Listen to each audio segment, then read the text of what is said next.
The year was 2000, the change of the millennium. The Salvation Army world had gathered in Atlanta, Georgia for the International Millennial Congress. Several days of celebration culminated in one final meeting where General Gowans would announce the newest recipients of the Order of the Founder, the Salvation Army's highest honor.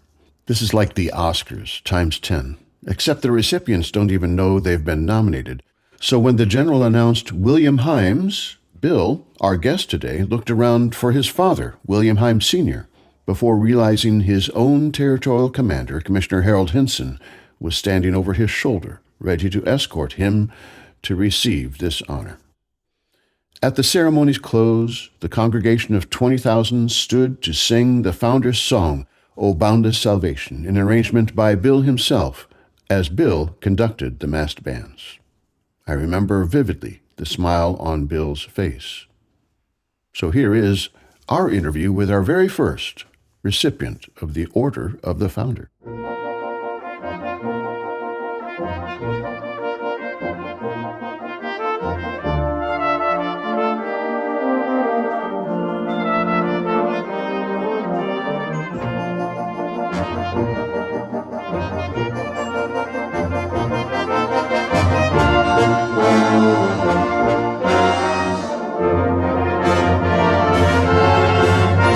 Linda, are you required to address him as Order of the Founder Bill? I always, every morning when I get up, Is there I say, a good ritual? morning, Order of the Founder. Yeah. Yes. Or Morning? Order of the He Flounder. doesn't get up in the morning, though. Well, that's true. And No. I misspoke about morning. Yes. Yeah. Yes. Morning being 10. Yeah. Order of the Order of the Founder. Yes. That's fine. Yeah. Creative people are night people. What is Yeah, often. yeah. Well, it's lone time. You can do that in the morning, too. You have time by yourself in the morning. I do. Which has got to be a treasure. It's wonderful. Yeah. Yes. And that's the only thing. It's just But the evening and late evenings, you're never interrupted. And when you're writing and you're working on something, it's like a house of cards. You get right there, and then the phone rings. Yes. And you go, yeah, okay. Yes, okay. Now, where was it? Okay, let's put that back together. But after 10 o'clock at night, you're free and clear. I mean, I've seen many a sunrise yeah. working on something. What is Heugh? Heugh, yeah, it was a very interesting thing. When I was in Royal Oak, there was a kid there named David Heugh, and he spelled it Heugh. And I hung out with him and a friend in high school. His name was Ray Hudson. After I moved to Port Huron, Ray came up to visit one time, tell me that they formed this pseudo gang called Heugh. They named it after David. And it was a nothing. It was like a Kilroy was here. I thought that was so amusing that I took the ball and ran with it because I knew how to promote stuff, you know. And so we did all kinds of wacky things in the high school that would have driven you nuts. But like we ran Heugh for president. And we had posts, and no one ever saw us. We attacked like guerrillas, you know. When no one's looking, we'd put up a poster and then be down the way, you know. This had some, like a saber on it? Yeah, I designed a logo. Looked very menacing. It had like an Arabian dagger, and it said Heugh on it. And so we would put that up wherever we could. We'd have magic markers, and we'd put it on anything glossy. We did these Heugh posters when we ran them for president of the student council. We used all the old campaign slogans like Heugh kept us out of war, Heugh for 2 chickens in every pot. I mean, our American history classes were really productive for it. And it got to be such a big deal. Oh, and then we made up our salute. It's the Heugh salute. And the secret mark of Heugh, you probably guessed it, an X. And the whole idea was just to put it everywhere, and it really panicked the school. In fact, at one time I had been president of the student council, and I got called into the principal's office, and he says, "Now, Bill, you know, you have your ear to the ground, and do you have any idea what this Heugh stuff is?" And I started out with the word golly. When I say golly, it means whatever comes after that is going to be a total lie. You know? Golly, Mr. Fike. No, I don't. My impression is it's kind of like a Kilroy was here kind of thing. I don't think there's anything to it, but because it was right across the street from the Corps, and my loyal Heugh members were like Rick Everett, Mike Everett, Rick Knight, all the guys I went to the Corps with, and we just helped advance this. One night, we made an Heugh flag with the dagger just out of a sheet, and we hung it up the flagpole. So the next day, when they came to school, here's Heugh flag. There was a lady who taught geometry, Miss Leonard, who was a whack during the war. And she addressed all her classes that day. She says, I was so disappointed when I came to school today and found a foreign flag flying over American soil. Whoever did this treacherous act should be turned into the authorities at once. So naturally, that night we visited her house and put LHU flags all over it. We also sent Mother's Day cards to all the single spinster teachers. Oh my God. It would say, to you, dear mother, to you, from the gang that truly loves you, happy Mother's Day. And all of them would say, Heugh, you know. And the other thing was we ran Heugh for president of the student council. I mentioned this, but we had another spinster teacher, Marjorie Maleitner, who ran the student council. And they always met in the band room. And I had figured out a way to wire into the PA speaker in the band room without going through the PA. So we're in there, and we made this one recording, and we played it while student council was in progress, and Miss Maleitner was managing these 60 kids. May I have your attention, please? This is LHU Bulletin number 1. LHU has now taken over the school and is securing the corridors. Please do not leave your rooms. Well, she just went nuts. So she storms out of that band room and goes down to the office. What is going on here? She says, what are you talking about? No, there was a PA announcement. No, there was no PA. I heard it. And she was down there. She was there for the rest of the hour. So we had LHU Bulletin number 2.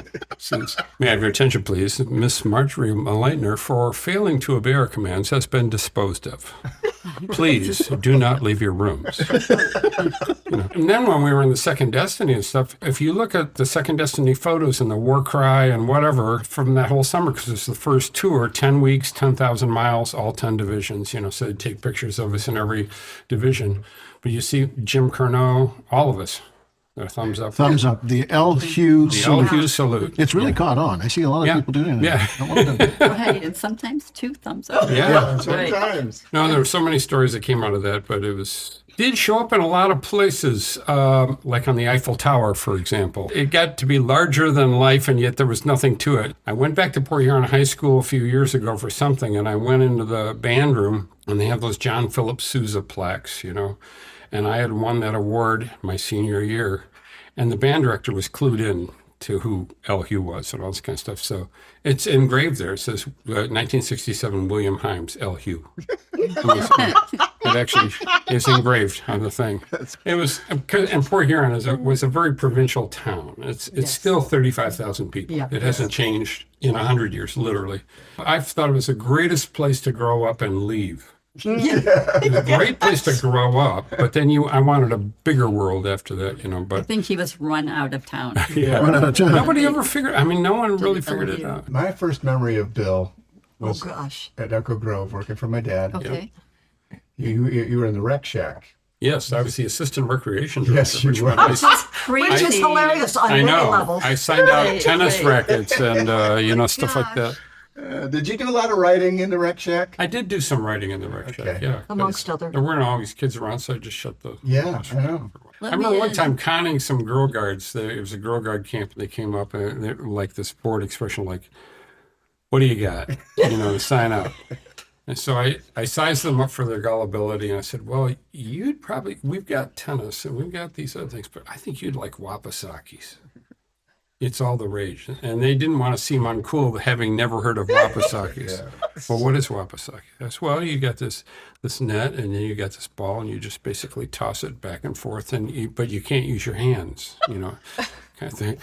And so, you know, yeah, okay, I'll try the Wapasakis then. So I gave them 2 rotted out butterfly nets and a croquet ball, and they just about killed each other. But yeah, that was my job in the recreation shack. Someone who knew nothing about sports, but there we And are. still doesn't. I know. I saw him play softball. Yeah, I know. I know. But I was hopeless. I thought sports was a prerequisite for the Ben Merritt Award. Well, it turned out it was, and you know, one year I thought for sure I was going to win this because I played the solo, I won the thing, I did this and that, and they gave it to another guy, and I thought, and then they said, well, it's an all-around award, and you were never on the ball field. So the next year I made a point of being on the ball field. What's the worst one? Is it left field? Right Yeah. field. Right field. Right field. Yeah, I'd go right field. See, there you go. That's how much he knows. Stand there. And then one time I just happened to be there, and this ball is sailing, and I just put up my mitt, boop, and everyone cheered. They thought I did some magical athletic thing. I was just standing there, and it just landed right. I didn't have to go anywhere. But and I got the Ben Merritt that year. Check a memory on this. Okay. When you received the Ben Merritt, was it in the chapel? Yes, it was in the old Wonderland Chapel. The old chapel. And Rick Everett Yes. got first place Yes. and comes over and shakes your hand Yep. after the award. Yep. That's a real memory? Oh, vivid. Yeah, because we were peers. We went to the same high school together. We were in Heugh together. We were in all these things. I don't know how they decided who'd get what, because we were, he was first chair in the Wonderland Band and Solo Cornet. I was first chair euphonium. We did all these things.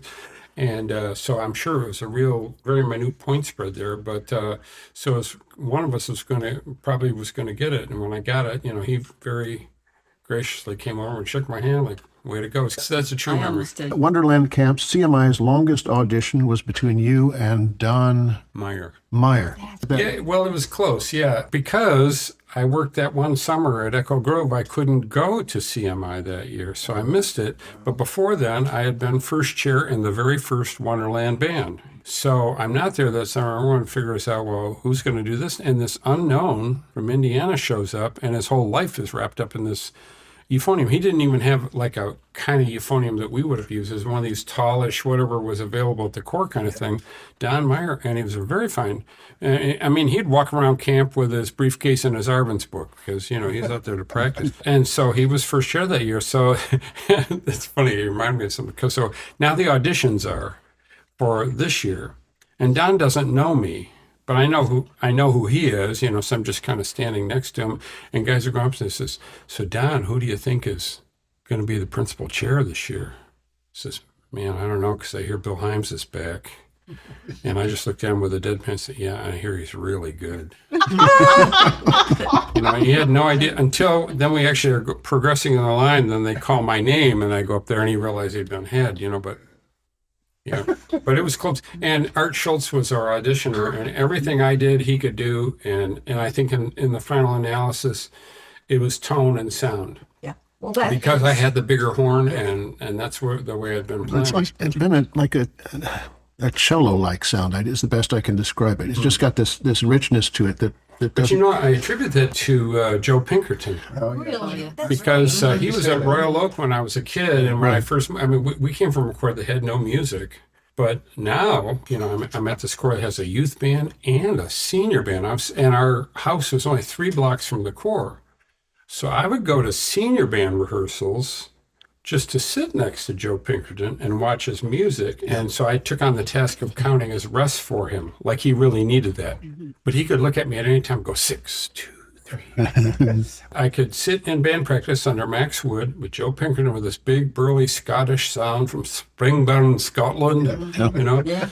And it was a sound that was unlike an American sound. An American sound back there was more like, to quote Michigan State, more like Leonard Falcone.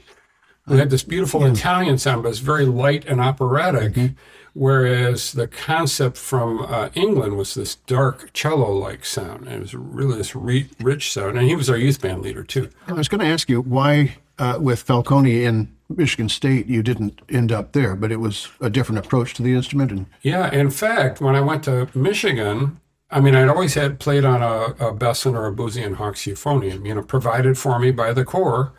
But then I went off to Michigan, and I couldn't take that with me. And they had Boozy and Hawks euphoniums. And the old man, Ravelli, told me, so he had gone to the International Staff Band program when they played at Ford Auditorium in Detroit. I would have been about 13 years old. And he heard that sound. And he went up to the conductor, Bernard Adams, and said, would you mind, like during the interval, if I could go up and just look at the instruments? I want to see what they're playing on. And he took note of these Boozy and Hawks Imperial euphoniums, and that summer he went to London for something, and when he came back he had 14 of them that he had purchased for the University of Michigan. So when I arrived there, that was now a few years later, I could just sign that out, and they would let me take it home for the summer. I had the same euphonium the whole 5 years I was there, because I never owned my horn until I'd been teaching for a couple of years, But it was that sound that I heard that wasn't an American sound. It was this guy from Scotland who had this big, burly sound. So when Dad has you write the core piece moving from Detroit to Dearborn Heights, you write a piece called New Frontier, and Joe's in there, and you write a nice solo for him. We'll never let the old flag fly. Yeah, I remember that. Yeah. In fact, I remember you in front of the band saying how you had different people in mind for the music. I think composers ought to put the names, not the instrument, but the name. This is for this person. Right, yeah. And I remember there was something that was a blend with baritone and flugel. You know, And so you're Bill saying, Dobney, Sr. oh, I wrote this because I knew that Bill Dobney was here on baritone. Then he looked at John Aaron and he said, but I didn't know he was here. That sounds like you know. Yeah. Yeah, There was that. There was America the Beautiful. yeah. Your very first projectionist is right here. Yes, Yeah. right. It's a multimedia piece. Yeah. One Kodak carousel projector. Yeah. Oh, yeah, I've heard about it. So we got together at our house, and you brought some slides. Dave brought some slides. Dad brought some slides. You brought some, like a fair, some cows, a garbage thing to show the 5/4 section. Traffic jams and stuff in the middle of it. And so it's this discordant thing, and then just this beautiful transition into, I'm going to say, water. Crater Lake or something. Yeah, it's Just this blue that was there, and Jan has to time the fade in or the focus in and focus out stuff. Just a word about that. That was an amazing education for me, to actually hear the music, be able to see what was going to happen. I mean, I think I wouldn't say that's the first time music became visual to me, but it definitely impacted me. It was a new thing. Your dad came up with that idea, and your dad. And because their summers as teachers was to visit all these states, so they had slides of everything. So when I came together with my musical version, I didn't have pictures of all those states, but I could say, well, what I see here is a sunrise. Okay, we need sunrises. Okay, who's got the sunrises? And we got enough. All the So the flag comes up, and here I see Statue of Liberty at the harbor at dawn or at dusk or something. Yeah, we got that. Pull it up and boom. And they just put it in the carousel and sequence it. But I brought the stuff because in the middle there's traffic jams and stuff like that. And I just take pictures of weird things anyhow. But I had pictures of traffic jams and garbage dumps and all kinds of stuff. So we put that in there as well.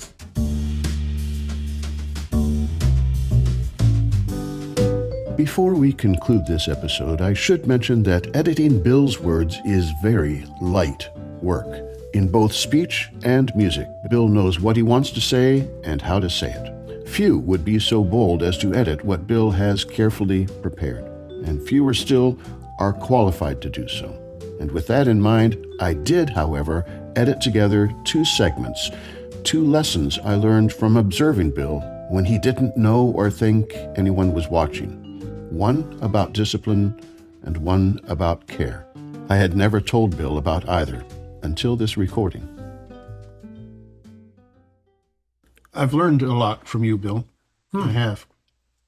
I remember one time in that faculty band, we met just before lunch, I think, and you had some solo, just a little easy line that goes up, and the top note didn't speak.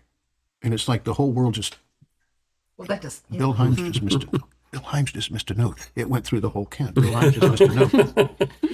We all go off to lunch, but you sit there and run that line again and again and again. Probably you were surprised that why didn't the lip respond that time? That was don't just throw it away, fix it. Yeah. Discipline yourself to fix it. Yeah, I learned over time, and especially in Michigan, that there are usually 3 reasons for mistakes, and they all start with an M. It's either mental, or it's muscle, or it's mechanical. A lot of times it's muscle. And you have to train your subconscious, because that's the biggest part of your brain, to remember, what does it feel like to play a high A? Ravelli taught me this. And we were having trouble with a high A-flat concert. And one thing he wanted a pianist. I'm like, but it's so high. It's hard to get. And so he said, play the note now, erase it. Just now find it again. When you can do that 10 times in a row, then you've got it, kind of thing. But what you're doing, and I've used this as an example when I'm teaching kids, I'm saying, I can whistle Yankee Doodle for you. And I go, you're not thinking that's a very big deal. I'm going to do it again for you. And you're not thinking that's a very good deal, but there's something in my brain that has memorized exactly where my oral cavity needs to be to go. I don't know where that is, but because I've whistled a lot, the subconscious has memorized exactly how big the opening needs to be to whistle it. And it's the same thing when we're playing or singing or whatever. There's a muscle memory that's affected by this, or it could be just mental. I didn't read it ahead of time. I didn't see it coming, or it could be mechanical. I should have oiled that 3rd valve, but you got to make the analysis and fix it, But so that's probably what I was doing. It was definitely muscle, I'm sure. The other thing was pastoral. And it was, This was just after we lost Wendy. We're meeting someplace, and I don't know what the gathering is. It might have been Atlanta. I don't know, but there are a lot of people around. So people coming together who haven't seen each other for a while. You were there. And I saw someone come up to you and say, "Oh, how's Wendy?" And I'm just like, I shouldn't be here right now. Because you did the most wonderful thing, because he is about to feel terrible. He's just going to be crushed. And you stepped in there. "Oh, I'm sorry, didn't you hear? We lost her." And then what? And you can see, and then you just helped him right out of that in an easy conversational way that couldn't have been more loving, more pastoral, more caring for the person who had just inadvertently. You don't want them to be in that pain. No. Right. And it was there, and I just kind of watched that and said, I'm glad I'm watching. I shouldn't be watching. I'm glad I saw that. And I don't know that it's not something that I would go and say, "Hey, I've got this great Bill Himes story everyone should know," but I've got this meaningful Bill Himes story I think people should know. And it's just part of the ministry that, we can, lots of people are talented, but not everyone can encompass the person right next to them, which is the point.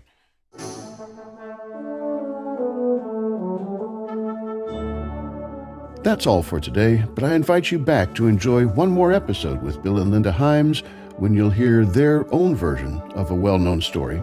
Plus, Bill and I talk shop for a bit. Thank you for your company today. Until next time.